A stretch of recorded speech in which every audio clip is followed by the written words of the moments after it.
Hi friends, இன்னைக்கு நாம வெள்ளை ரவையில் குலோப் ஜாமுன் எப்படி வீட்டிலேயே ரெடி பண்ணுறதுன்னு பார்க்கலாம். இது இப்போ ட்ரெண்டிங்காக போயிட்டுருக்கு.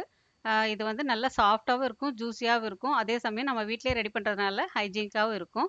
கடைகளில் அதிக விலை கொடுத்து மிக்ஸ்லாம் வாங்கி அஹ், பண்ண வேண்டாம்.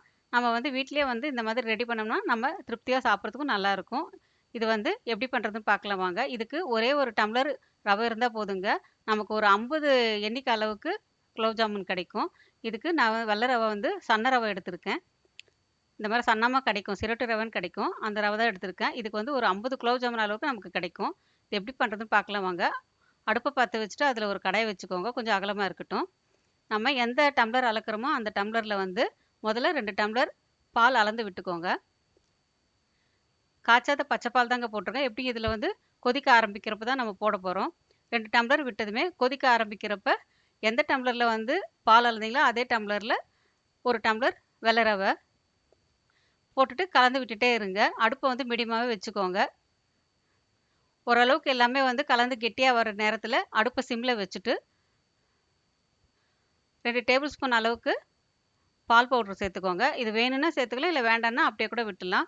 ஏன்னா பால் ஆல்ரெடி நம்ம சேர்த்துருக்கோம். சேர்த்திங்கன்னா இன்னும் கொஞ்சம் டேஸ்ட்டாக இருக்கும், அதுக்காக தான். எல்லாத்தையும் சேர்த்து மறுபடியும் ஒரு முறை நல்லா கலந்து விட்டுருங்க. இப்போ அடுப்பை அணைச்சிட்டு மூடி வச்சிடலாம். இது கொஞ்சம் ஆறட்டும். அந்த நேரத்தில் வந்து நாம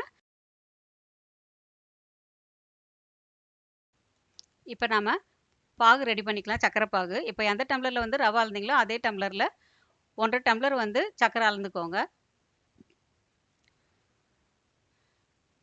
அதே அளவுக்கு 1.5 டம்ளர் அளவுக்கு தண்ணி விட்டுக்கோங்க. இப்போ அடுப்பை பற்ற வச்சுக்கலாம். இப்போ சக்கரை கரையிற வரைக்கும் நல்லா கலந்து விட்டுட்டே இருங்க. இந்த மாதிரி கொதிக்க ஆரம்பிச்சதுமே வந்து அடுப்பை சிம்மில் வச்சுருங்க.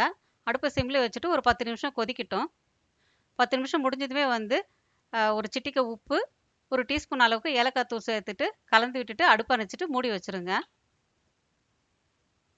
இப்போ நாம மாவு ரெடி பண்ணிக்கலாம். இப்போ சூடாக இருக்கிறதுனால நான் வந்து முதல்ல கரண்டியில் திருப்பி விட்டுட்டேங்க. அப்புறம் வந்து லேசாக கையில் தண்ணி தொட்டுட்டு கையில் போட்டு நல்லா வந்து பிசைஞ்சு விடுங்க. சாஃப்டாகிற வரைக்கும் நல்லா பிசைஞ்சு விடுங்க. இப்போ கையில் லேசாக வந்து நெய்யோ இல்லாட்டி எண்ணெயோ தொட்டுட்டு சின்ன சின்ன உருண்டைகளாக பிடிச்சிக்கலாம்.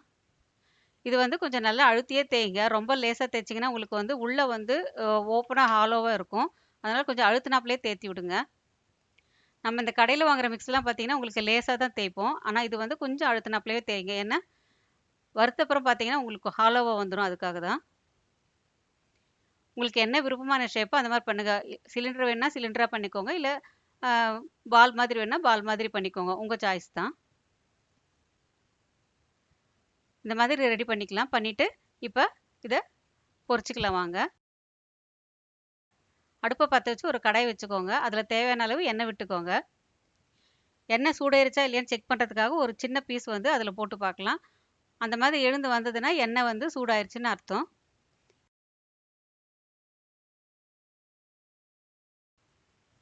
இப்போ உருண்டைகளை எண்ணெயில் சேர்த்துக்கலாம். நிதானமாக சேர்த்துட்டு அடுப்பை வந்து மீடியமாகவே வச்சுக்கோங்க. எண்ணெயில் வந்து உருண்டைகளை சேர்த்த உடனே வந்து அதை கிளறாமல் கொஞ்சம் நேரம் கழித்து வந்து கிளறி விடுங்க. அப்போ தான் வந்து உருண்டை பிரியாமல் இருக்கும். இப்போ இந்த மாதிரி கோல்டன் கலரில் வந்ததுமே எடுத்துருங்க.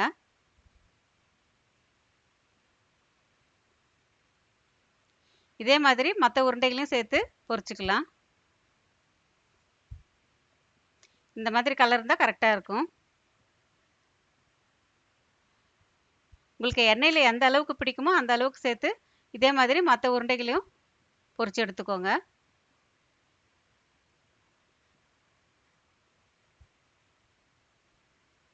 இது வந்து கரெக்ட் பதம். இது இந்த கலரில் இருந்ததுன்னா உங்களுக்கு வந்து கரெக்டாக இருக்கும். ரொம்ப டார்க் கலராக இருந்தாலும் நல்லா இருக்காது, லைட்டாக இருந்தாலும் நல்லா இருக்காது. இப்போ நம்ம இந்த பாகில் வந்து பொரிச்ச உருண்டைகளை சேர்த்துடலாம்.